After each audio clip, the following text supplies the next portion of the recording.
बहुत ही मजेदार है। पहले हम लोग टॉप 20 मैथ्स को तेजी से बनाते हैं। पहला नंबर क्वेश्चन कहता है कि दो संख्याओं का गुणनफल 14। पहला नंबर कहता है कि दो संख्याओं का गुणनफल 14 72 है और उनका महत्तम समवर्तक 8 है, तो लघुत्तम समवर्तक। इस कॉन्सेप्ट पे एक क्वेश्चन एकदम पक्का पूछा जाता है हर एग्जाम में, रेलवे, एसएससी, कुछ भी आप दे रहे हो। चूंकि हम सभी को पता है कि पहली संख्या गुने दूसरी संख्या बराबर होता है एलसीएम गुना एचसीएफ। पहली संख्या गुने दूसरी संख्या बराबर होता है एलसीएम गुना एचसीएफ। पहली संख्या गुने दूसरी संख्या बराबर होता है एलसीएम गुना एचसीएफ। पहली संख्या गुने दूसरी संख्या बराबर होता है एलसीएम गुना एचसीएफ। तो इसलिए यहां पे गुणनफल दिया हुआ है, कितना है 14 72। एलसीएम ज्ञात करना है और एचसीएफ कितना है 8 है। अब 8 से काट दीजिए, 8 का 8, 14 में 8 खत्म, 6 बच गया 64, 8 64, 3 बच गया 8 चौका 32। एलसीएम बराबर हो गया 184। तो बस कॉन्सेप्ट याद रखिएगा। ये पहला क्वेश्चन हम सभी का क्लियर हो गया। चलिए आगे बढ़ जाते हैं तेजी से।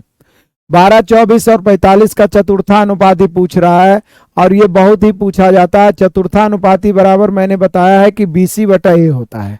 तो BC बटा ए यानी 24 गुना 45 हो गया BC, अब बटा ए हो गया 12। 12 दूनी 24 यानी 45 दूनी हम सभी का 90 हो जाएगा। 90 हो गया मेरे शेर बहादुरों, ऑप्शन नंबर ए। बढ़िया है, क्लियर है, कोई दिक्कत परेशानी तो नहीं है। आ जाइए क्वेश्चन नंबर तीसरा, बहुत ही शानदार क्वेश्चन।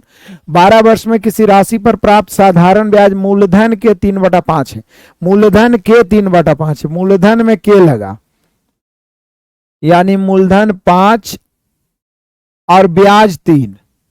साधारण ब्याज मूलधन के 3/5, जिसमें का अथवा के अथवा से लगे वो नीचे वाला हो जाता है। और वो कितने वर्ष में हो गए? 12 वर्ष में। अब बचपन से पढ़ते आ रहे हैं हम लोग, 7 8 क्लास में ही सब पढ़ने का है। वार्षिक ब्याज की दर ज्ञात करें, वार्षिक ब्याज की दर ज्ञात करें। तो एसआई में हम सभी को पता है कि दर यानी आर बराबर होता है सीधा ब्याज गुना 100 बटा मूलधन गुना समय।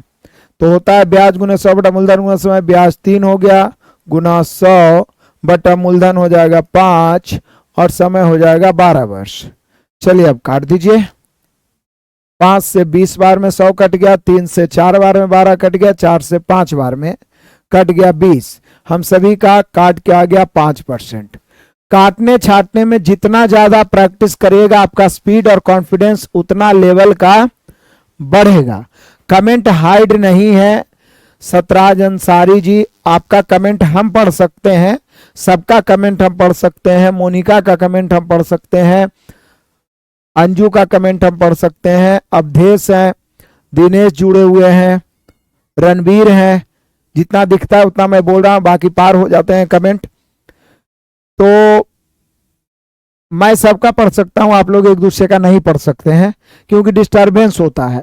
कोई दिक्कत परेशानी हो तो कमेंट करिए, नहीं तो आराम से मोबाइल को लैंडस्केप में रखिए या लैपटॉप को लैंडस्केप में रखिए और आराम से क्लास करिए। मतलब कि से पीडीएफ पहले दे दिया जाता है, आप देख के आइए और सॉल्यूशन करिए। हालांकि इसका पीडीएफ पहले नहीं दिया गया है, 21 तक का पीडीएफ दिया हुआ है, 30 तक का पीडीएफ आज हम डलवा देते हैं। बहुत जल्द हम लोग 50 एपिसोड तक पहुंच जाएंगे और बार बार इसका रिवीजन कर लीजिएगा। चौथा क्वेश्चन कहता है कि आंकड़े दिए गए हैं, आप बढ़िया से देखिए। तो 11 है, 17 है, x + 1 है, 3x है, 19 है, 2x - 4 है, x + 5 है, इसका माध्य यानी औसत 21 है। तो इन आंकड़ों का बहुलक क्या होगा? बहुलक क्या होता है? जिसकी संख्या बहुत हो वो बहुलक होता है। तो पहले तो हम लोग x का मान निकालेंगे। हम सभी जान रहे हैं कि माध्य, माध्य मतलब औसत। औसत बराबर क्या होता है? योगफल बटा संख्या। माध्य मतलब औसत बराबर होता है योगफल बटा संख्या। योगफल जोड़ेंगे तो जोड़ दीजिए, जोड़ ही दीजिए, डायरेक्ट जोड़ दीजिए। 11 और 17 28, 28 और 1 29, 29 में 19 जोड़िए। यहाँ देखिएगा 11 17 28 से 29, 29 में 19 जोड़िएगा तो हो जाएगा 48। 48 में 4 घटा देंगे तो 44, 44 में 5 जोड़ देंगे तो 49। तो 49 तो संख्या के रूप में हो गया और प्लस x, एगो x और 3x, 4x और 2 6x, 6x हो गया, बटा संख्या का एगो है 1 2 आई पूरा 3 4 5 6 7 7 बराबर एक एक्स और है, हम सभी 3 1 4 2 6 1 7 एक्स है, सॉरी यहाँ पर हम सभी का 7x है, 7x है, एक एक्स ये वाला भी आप जोड़िएगा, तो 49 प्लस 7x बटा 7 माध्य बराबर योगफल बटा संख्या, औसत बराबर योगफल बटा संख्या बराबर 21। अब क्या करेंगे हम लोग, तिरछा गुना करेंगे, तिरछा गुना करेंगे तो 49 प्लस 7x बराबर 21 147 होता है। 49 147 में जाके घटेगा तो 7x इज इक्वल टू 147 में 49 घटाइए तो 98 बचेगा, 7 से काटेंगे 14 बार में, x बराबर हम सभी का आंसर हो गया 14, x का मान 14, लेकिन आंसर 14 नहीं होगा, आंसर 14 नहीं होगा बल्कि बहुलक पूछ रहा है, ये तो x का मान पूछता तो 14 हो जाता। तो अब पहले हम लोग आंकड़े लिखते हैं, आंकड़े को इकट्ठा करते हैं, पहले आंकड़े लिखते हैं, तो पहले तो 11 है, फिर 17 है, फिर देखिए x के जगह पर यहाँ जब आप 14 लिखिए था तो ये हो जाएगा 14 1 15, तो 15 हो जाएगा, फिर यहाँ पर x के 14 तिया 42 हो जाएगा, फिर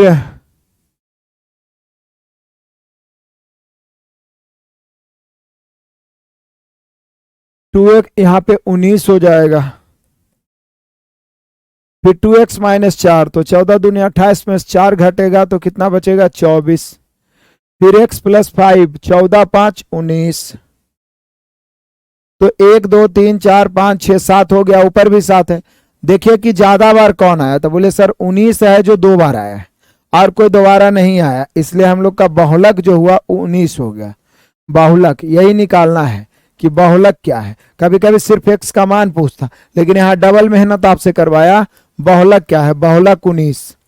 कंचन कुमार बोल रहे हैं कि सर बीएसएससी के लिए भी कारगर है, बिल्कुल कारगर है, बिल्कुल कारगर है। हालांकि बीएसएससी के लिए मैंने एक ऐसा ही धुआंधार प्रैक्टिस बैच दिया है जिसमें 50 एपिसोड मैथ का करवाया है, टॉप 20 मैथ का, और 50 एपिसोड रीजनिंग का, सुपर 50 रीजनिंग का, उसको 2 बार 3 बार बहुत सारे विद्यार्थी बना के आज 75 में 70 प्लस स्कोरिंग कर पा रहे हैं, और मात्र 99 उसका प्राइस है हमारे एप्लीकेशन पे, तो उससे आप जुड़ सकते हैं।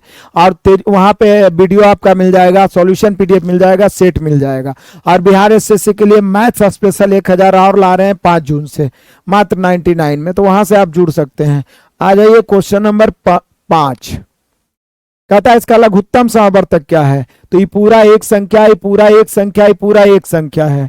मैंने आपको इस प्रकार के प्रश्नों में नोट लिखाए थे कि पावर वाले का हम लोग कैसे एलसीएम निकालते हैं, पावर वाले का एलसीएम,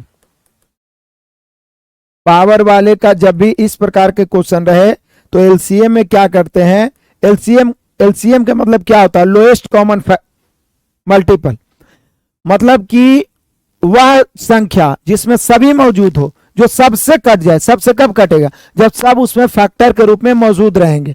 तो एलसीएम में क्या करेंगे कि इसका हॉट ट्रिक है कि सभी राशि एंड मैक्सिमम पावर, क्योंकि मैक्सिमम पावर रहेगा तब ना छोटका छोटका पावर वाला कट जाएगा, तो यहां पर हो जाएगा सभी राशि एंड मैक्सिमम पावर, यह हॉट ट्रिक याद रखिएगा। पावर वाले का एलसीएम होता है सभी राशि एंड मैक्सिमम पावर। दूसरा, पावर वाले का एचसीएफ क्या होता है, पावर वाले का एचसीएफ, तो एचसीएफ होता है कॉमन राशि, कॉमन, ऐसे भी आप जानते हैं एचसीएफ हाईएस्ट कॉमन फैक्टर, तो कॉमन राशि एंड मिनिमम पावर। तो इसको एकदम पूरा माइंड में सेट कर लीजिए, कभी गलत नहीं होगा।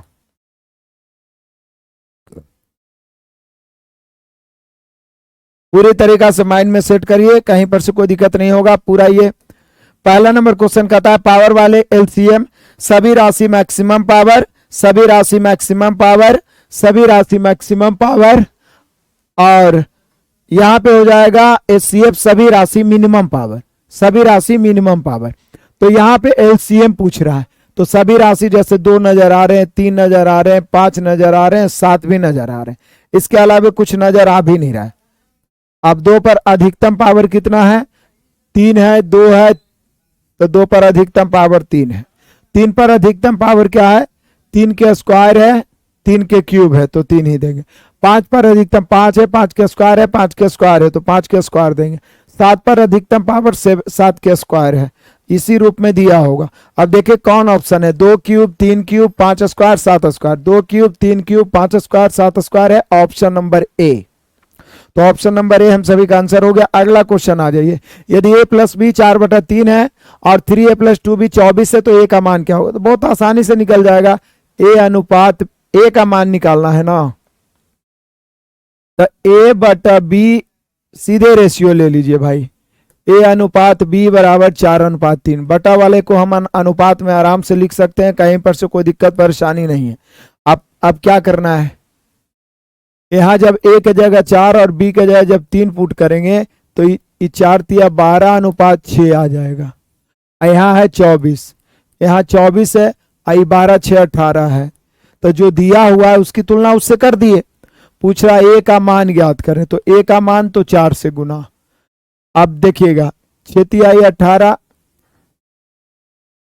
6 तिया 18, 6 चौका 24, ऊपर 4 चौका 16/3 बच गया, और 16/3 आपको दिखा रहा है ऑप्शन नंबर डी। तो हम सभी का आंसर हो गया option number D. Option number D. कोई दिक्कत परेशानी? आ जाइए 7 नंबर, बहुत ही लाजवाब क्वेश्चन है क्वाड्रेटिक इक्वेशन का। पिछले साल 2022 में जितने एग्जाम्स हुए, ग्रुप डी, एनटीपीसी हुए, एसएससी हुए, सब में इस प्रकार के क्वेश्चन क्वाड्रेटिक इक्वेशन से बार बार पूछा जाता है। मूलों का योग, तो मूलों का योग अल्फा प्लस बीटा बराबर सीधा -b/a होता है। ये बचपन से पढ़ते आ रहे हैं। -11, इसको माइनस और करिए तो सीधा प्लस हो जाएगा 11/5, क्योंकि ऑलरेडी माइनस है।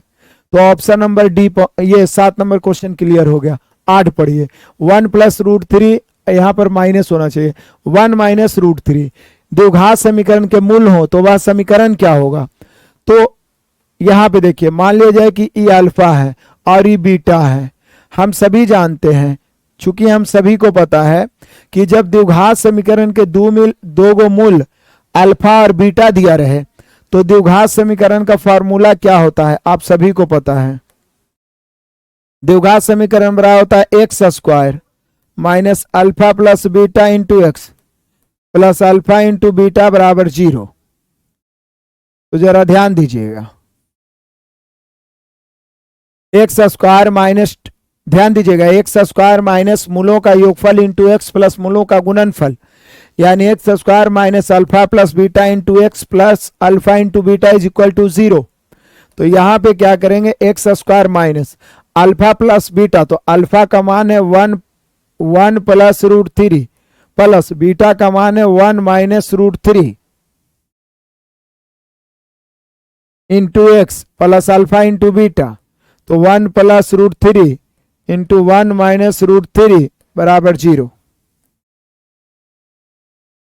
चलिए आगे बढ़िए।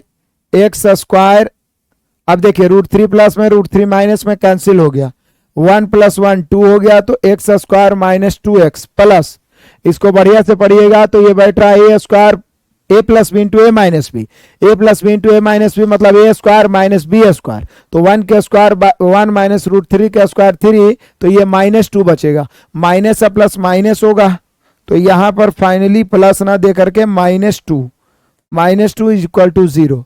मतलब यहाँ पे जो हम लोग का मूल समीकरण आया, जो आंसर आया वो आया x² minus 2x minus 2 is equal to 0। तो यहाँ पे x² minus 2x minus 2 is equal to 0, option number C दर्शा रहा है। तो क्वेश्चन नंबर 8 को भी उड़ा दिए। आ जाइए क्वेश्चन नंबर 9, सरल कीजिए।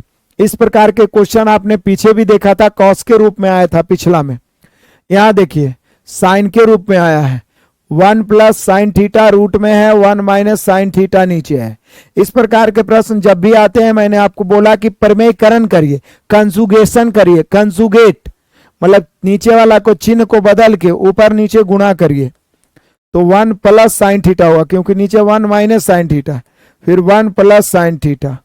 अब इसको क्या करेंगे? रूट अंडर, ऊपर तो सीधा स्क्वायर हो जाएगा, 1 प्लस साइन थीटा के स्क्वायर, नीचे ए प्लस बी इंटू ए माइनस बी, तो 1 माइनस ए प्लस बी इंटू ए माइनस बी, तो 1 minus sine square theta, cos square theta बन जाएगा।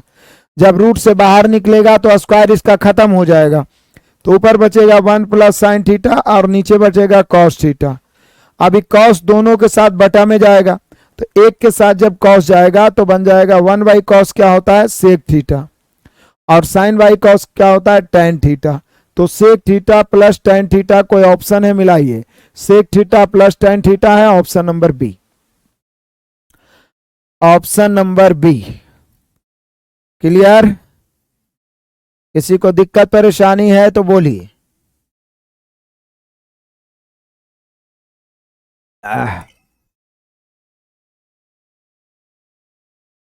चलो आगे बढ़ते हैं। क्वेश्चन नंबर 10,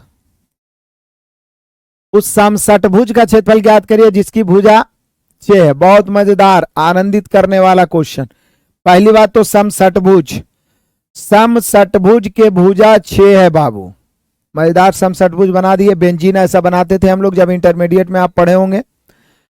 तो इस प्रकार से जो समषटभुज होता है उसके केंद्र से जब मिलाया जाता है तो ये 6 बराबर समबाहु त्रिभुज का निर्माण कर देता है। समषटभुज के केंद्र से मिलाया जाए सभी को, सभी कॉर्नर को, तो 6 समबाहु त्रिभुज का निर्माण कर देता है। तो समषटभुज के लिए अलग से कुछ याद रखने की जरूरत नहीं है। समबाहु त्रिभुज का क्षेत्रफल आपको पहले से याद है, √3/4 भुजा स्क्वायर। इसलिए समषटभुज का जो क्षेत्रफल होता है, समषटभुज का जो क्षेत्रफल होता है उच्च, क्योंकि समबाहु त्रिभुज का होता है √3/4 भुजा स्क्वायर, लेकिन यहाँ 6 गो त्रिभुज बना हुआ है, तो 6 गुना √3/4 भुजा स्क्वायर। तो 6 गुना √3/4 भुजा स्क्वायर मतलब 6 गुना 6, क्योंकि भुजा 6 है।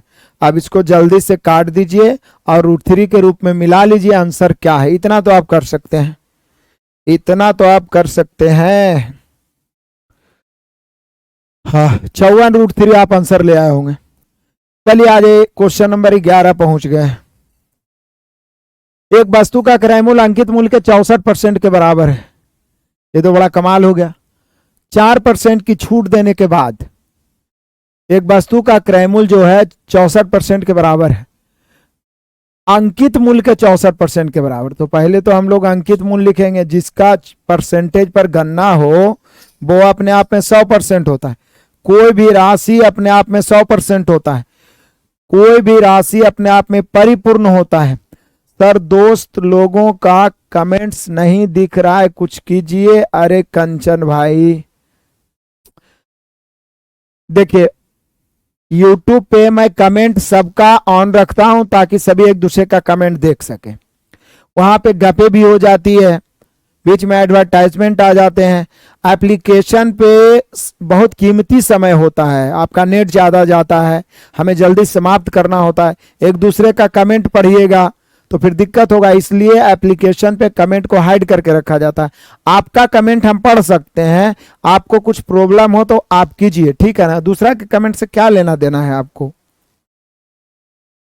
चलिए, अंकित मूल्य 100 हो गया तो क्रय मूल्य 64 हो गया। हमने क्वेश्चन करा है बाबू कि अंकित मूल्य क्रय मूल्य का 64% है, अंकित मूल्य क्रय मूल्य का 64%। अब 4% छूट देने के बाद प्रतिशत लाभ क्या होगा। तो प्रतिशत लाभ की गणना हम जानते हैं क्रय मूल्य पर किया जाता है, लेकिन जब छूट की गणना किस पर किया जाता है, अंकित मूल्य पर। और अंकित मूल्य पर छूट देने के बाद जो राशि आता है वो विक्रय मूल्य कहलाता है। तो अंकित मूल्य पर 4% छूट है तो विक्रय मूल्य हो गया 96। तो क्रय मूल्य 64, विक्रय मूल्य 96। अब यहां से देख लीजिए लाभ प्रतिशत, तो आपको नहीं लग रहा है 64 से 96 यानी 32 लाभ हो रहा है, बटा 64 गुना 100, 50%। 32 दूनी 64, 50 दूनी 100, 50% लाभ हो रहा है। कितने परसेंट लाभ हो रहे हैं, 50% लाभ हो रहे हैं। किसी को आपत्ति है, परेशानी है, बताइए। 12 नंबर क्वेश्चन कहता है यदि x 3 है, x + 7x, x + 5 और x + 6 का चतुर्थानुपाती याद करें। तो पहले तो हम x का मान 3 पुट करेंगे। जैसे इसको 3 पुट करेंगे और यहाँ 3 पुट करेंगे तो ये 7 21 3 24 बन जाएगा। यहाँ 3 पुट करेंगे तो 5 3 8 बच जाएगा। यहाँ 3 पुट करेंगे तो ये 9 हो गया।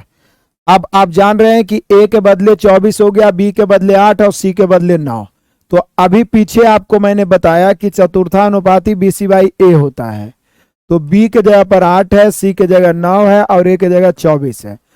8 तिहाई 24 काट दीजिए और 3 तिहाई 9 काट दीजिए। आपका आंसर हो गया ऑप्शन नंबर 3। तो कैलकुलेशन मस्ट है, कॉपी पेन लेके बैठिए, कैलकुलेट करते चलिए। चले आ जाए 12 के बाद 13। बस समांतर चतुर्भुज जिसकी सभी भुजाएं समान हो और विकर्ण असमान, सभी भुजाएं समान और विकर्ण असमान, तो सम चतुर्भुज कहलाएगा।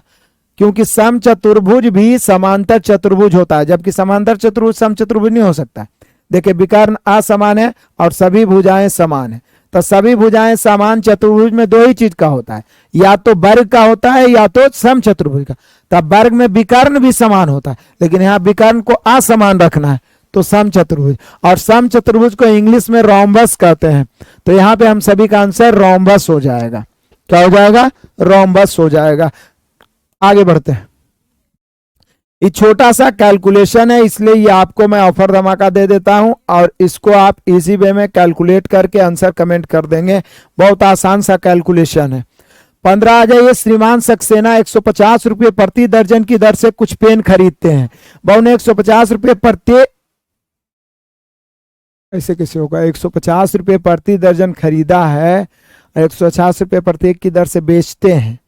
यहाँ इसको थोड़ा सा क्वेश्चन में मिसप्रिंट हुआ, यहाँ 1.5 रुपये प्रति पेन की दर से बेचना चाहिए, या 15 रुपये प्रति पेन की दर से बेचना चाहिए था। मैं इसको थोड़ा सुधारता हूँ, मुझे लगता है ना कि 15 रुपये प्रति पेन की दर से बेचना चाहिए। इसका आंसर लाएंगे तो पता चल जाएगा। देखिए श्रीमान सक्सेना है या कोई भी फलना ढिमका है, 1 दर्जन प्रति दर्जन मतलब 12 पेन, 1 दर्जन में 12 होते हैं। तो खरीदा मतलब क्रय मूल्य, ये हो गया 150 रुपया, और यहाँ 15 रहना चाहिए। 150 रुपये प्रति पेन बेचेगा, 150 प्रति दर्जन खरीदे, 150 रुपया प्रति पेन, तब तो बहुत मतलब 12 गुना लाभ हो जाएगा उसको। तो 15 रुपये यहाँ पे होना चाहिए। सुधार लीजिए क्वेश्चन को। तो बेचता है 15 रुपये पेन, लेकिन 12 पेन बेचा है। 15 गुने 12 180 हो गया। अब सोचिए कि आपका क्रय मूल्य है 150, विक्रय मूल्य 180, तो लाभ प्रतिशत क्या होगा? लाभ बटा क्रय मूल्य, तो लाभ 30 है, बटा क्रय मूल्य कितना है? 150 है, गुना 100 है। 30 पचे 150 हो गया, 20 पचे 100 हो गया, 20% आ गया आंसर ऑप्शन नंबर ए। तो यहाँ पे सुधार दीजिए कि 150 रुपये प्रति दर्जन खरीदा है और 15 रुपये प्रति पेन के दर से बेचा है।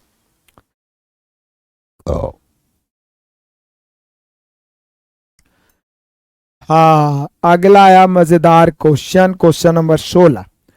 ज्योमेट्री का क्वेश्चन है।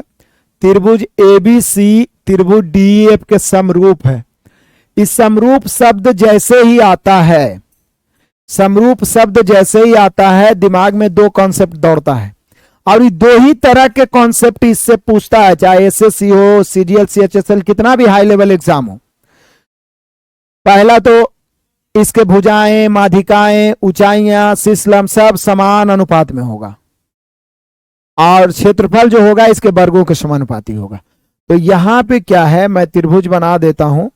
ये त्रिभुज ABC है और ये त्रिभुज DEF है ना। अब आप देख रहे हैं कि BC का मान यहां पे, सॉरी, BC का मान यहां पे 8 दिया हुआ है, और EF का मान पूछ रहा है, जबकि कुछ रेशियो यहां से निकल सकते हैं। ऑलराइट, 2AB बराबर यहां कुछ नहीं तो 1 है, तो AB और बटा D को इधर लाएंगे, AB बटा AB या रेशियो निकाल सकते हैं आप। AB बटा D बराबर 2 इधर चला जाएगा, D तो इधर ले आए हैं, इधर ले आए तो बटा में हो गया 1/2। AB बटा D बराबर, अब यहां पे आप समझिए कि जब ये समरूप है, समरूप का चिन्ह ये होता है, इस प्रकार से ऐसे समरूप को डिनोट किया जाता है। तो AB बटा D और BC बटा EF और AC बटा DF, ये सब क्या होगा, समानुपाती होगा। तो यहां पर AB और बटा D बराबर हो जाएगा BC और बटा EF। अब कुछ नहीं करना है, मान रख देना है। AB बटा D का मान 1/2 आप वहां से ला चुके हैं। BC का मान 8 दिया हुआ है, EF का मान पूछ रहा है, तिरछा गुना हो जाएगा। तो EF बराबर सीधे हो जाएगा 8 दूनी 16, तो 16 सेंटीमीटर दिया है, ऑप्शन नंबर C। क्लियर है? किसी को आपत्ति है, परेशानी है तो कमेंट कर सकते हैं। अब यहाँ पे एक पाई चार्ट दिया हुआ है, शायद आपको बढ़िया से नहीं दिख रहा होगा, इसलिए मैं इसको बढ़िया से क्लियर कर देता हूं। धुंधला फिगर बना हुआ है, ये 46 डिग्री को दर्शाता है, U लिखा हुआ है। ये P 56 डिग्री दर्शा रहा है, Q 78 डिग्री दर्शा रहा है, R 20 डिग्री दर्शा रहा है, S 95 डिग्री दर्शा रहा है, और जो T है वो 65 डिग्री दर्शा रहा है। मैं आपको जानकारी के लिए बता दूं कि DI का जल्द ही मैं 1 सप्ताह का फ्री में बैच अपने एप्लीकेशन पे लाने वाला हूं, या तो 21 रुपया लगेगा, जैसा करवा रहा हूं मैं, बनवा रहा हूं बढ़िया से 200 क्वेश्चन का। इसमें कुछ पूछता नहीं है, या तो रेशियो एवरेज परसेंटेज से पूछता है। ये पाई चार्ट इसको बोलते हैं। पाई चार्ट दो तरह के होते हैं, परसेंट में होगा तो पाई चार्ट 100% होगा, जोड़ के सभी खान को जोड़ के 100% होगा। डिग्री में होगा तो 360 डिग्री होगा। तो मेरे शेर बहादुरों जरा ध्यान दीजिए, निम्नांकित पाई चार्ट किसी विशेष वर्ष के दौरान विभिन्न, किसी विशेष वर्ष के दौरान किसी विशेष वर्ष के दौरान PQRSTU के एक कंपनी के व्यय को, खर्च को दर्शाता है। ग्राफ का अध्ययन कीजिए, उसके आधार पर पूछे गए प्रश्न का आंसर दीजिए। तो क्वेश्चन यहाँ है, कंपनी द्वारा किए जाने वाले कुल व्यय का लगभग कितना प्रतिशत क्षेत्र एस पर किया जाता है। तो एस कहाँ है, 95। इसको प्रतिशत में बदलना है, तो प्रतिशत में बदलना है तो टोटल नीचे रखेंगे, तो एस का प्रतिशत टोटल 360 नीचे, 95 ऊपर, परसेंट निकालना है 100 से। अब काटेंगे, 1 शून्य से 1 शून्य कट गया, दशमलव में ही आएगा। 5 दूनी 10, 18 दूनी 36, और तो कट नहीं रहा है। 5 25 बचा 2, 9 5 45, 2 47 और बटा 18, 18 से काटेंगे, 18 दूनी 36, 47 में 36 खत्म हो गया तो कितना बचा, 7 4 11, 11 पर 5 115, तो 115, 18 6 108, तो 26 दशमलव समथिंग एक ही ऑप्शन है, 26.4%। ऑप्शन को भी एक निगाह से देखते रहना चाहिए, एकदम बाज के तरह निगाह होना चाहिए आपका। तो देख रहे हैं कुछ नहीं है, टोटल 360 डिग्री जोड़ के होगा ही होगा, आप जोड़ लीजिए, नहीं तो फिर गलत हो जाएगा पाई चार्ट। 18 नंबर क्वेश्चन बड़ा लाजवाब है। 12 सेंटीमीटर, 24 सेंटीमीटर, 30 सेंटीमीटर माप वाले घनाकार ब्लॉक को समान आकार के घनों की सटीक संख्या में, जब समान आकार के घन में काटना है, बड़ा घनाभ है जिसका ये लंबाई दिया हुआ, ये चौड़ाई दिया हुआ, ये ऊंचाई दिया हुआ, आज छोटा छोटा समान आकार के घन में काटना है, तो जो घन होगा, घनों की संख्या पूछेगा, घनों की न्यूनतम संभव संख्या। तो जो घन बनेगा ना, घन की भुजा जो होता है, समान आकार में काटता है तो घन की भुजा जो होता है वो SCF के बराबर हो जाता है। किसका SCF, तो 12, 24 और 30। अब SCF क्या होता है, हाईएस्ट कॉमन फैक्टर होता है। बड़ी से बड़ी कॉमन संख्या जो दिए गए सभी संख्याओं को काट दे उसको SCF कहते हैं। तो यहां पे 12, 24 और 30 का SCF कितना हो जाएगा, 6 हो जाएगा। तो आराम से अब संख्या लिख दीजिए। अब यहां पे एक कॉन्सेप्ट मैं आपको बार बार बताता हूं कि चाहे बड़ा सा घनाभ से काट के छोटा छोटा घन बनाया जाए, या बड़ा गोला से पिघला के छोटी छोटी गोलियां बनाया जाए, या शंकु बनाया जाए, या छोटा छोटा कुछ भी बनाया जाए, तो संख्या बराबर बड़का के आयतन बटा छोटका के आयतन।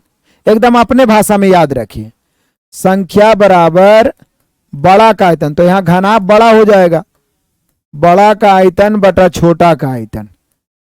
संख्या बराबर हो जाएगा बड़ा का आयतन बटा छोटा का आयतन। संख्या बराबर हो जाएगा बड़ा का आयतन बटा छोटा का आयतन, बड़ा का आयतन बटा छोटा का आयतन। तो बड़ा हो गया 12 गुने 24 गुना 30, अब बटा छोटा का आयतन हो गया 6 गुना 6 गुना 6। अब आराम से इसको काटते हैं, 6 दूनी 12, 6 चौक 24, 6 पचे 30, 2 चौके 8 पचे 40, यानी 40 छोटे छोटे घन बनेंगे। हा हा हा हा।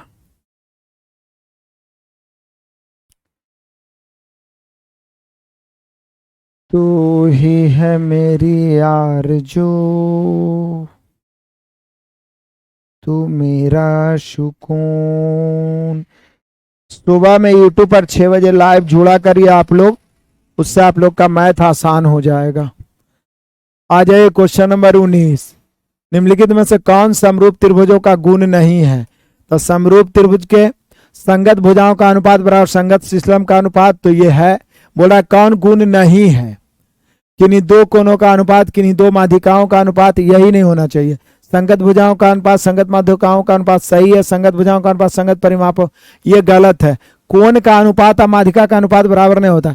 संगत भुजा, माध्यिका, शीर्षलंब, परिमाप सब समानुपाती होता है और क्षेत्रफल उसके वर्गों के समानुपाती। यहाँ बोला कौन सही नहीं है, तो बी सही नहीं है।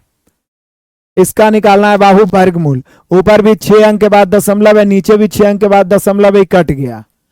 अब ऊपर बच गया 30,625 और नीचे 1225। अब 1225 का तो वर्गमूल मालूम है कि 35 है, 30,625 का। तो बोले सर हम ऐसे नहीं करेंगे, हम क्या करेंगे कि काटेंगे, 25 से इसको काटेंगे तो ये 35 बार में कटेगा। अब इसको 25 से काटेंगे तो बच चौके 48 से 49 बार में कटेगा। इसको 25 से काटते हैं तो 25 से कहीं 25, 30 में 25 खत्म, बच गया 5, 56, 25 दूनी 50, 6 बच गया 62, 25 दूनी 50, 12, 25 पचे 125। अब 49 से काटेंगे 12, अब काटना क्या है 49 से, अब तो दोनों का रूट निकल ही जाएगा। 12 25 अब बटा 49। अभी दोनों का वर्गमूल आपको मालूम है, 12 25 का वर्गमूल 35 होता है और 49 का वर्गमूल 7 7 पचे 35। आंसर हम सभी का आ गया 5। जब जब ये वर्ग और वर्गमूल की बात आता है, आपको होमवर्क मैं देता हूं, 1 से 40 तक का स्क्वायर एकदम आपके जुबान पे होनी चाहिए और 1 से 20 तक का क्यूब आपको याद रहना चाहिए। फिर देखिए आपका कैलकुलेशन कितना सुपर फास्ट हो जाता है। तो 20 मैथ हम लोगों ने देख लिया सुपर फास्ट अंदाज में। अब 25 रीजनिंग को तोड़ेंगे। किसी को दिक्कत परेशानी हो तो कमेंट कर सकते हैं, क्योंकि अब बारी है बाबू रीजनिंग का।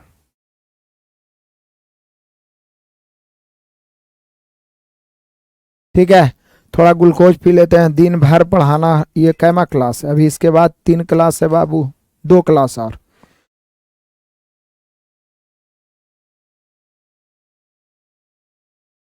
ये 5वां क्लास है, इसके बाद 2 क्लास और। एनर्जी मेंटेन करके पढ़ा रहे हैं आप लोग का, जल्दी जल्दी खत्म कर रहे हैं, क्योंकि चुनाव खत्म होते ही एग्जाम डेट घोषित हो जाएगा। एग्जाम डेट घोषित होगा तो पढ़ाया हुआ रहेगा, तो आप लोग प्रैक्टिस ज्यादा करिएगा। क्या कहते हैं, कोई दिक्कत है क्या? नहीं ना? तो अब तोड़ते हैं रीजनिंग का दम। 25 रीजनिंग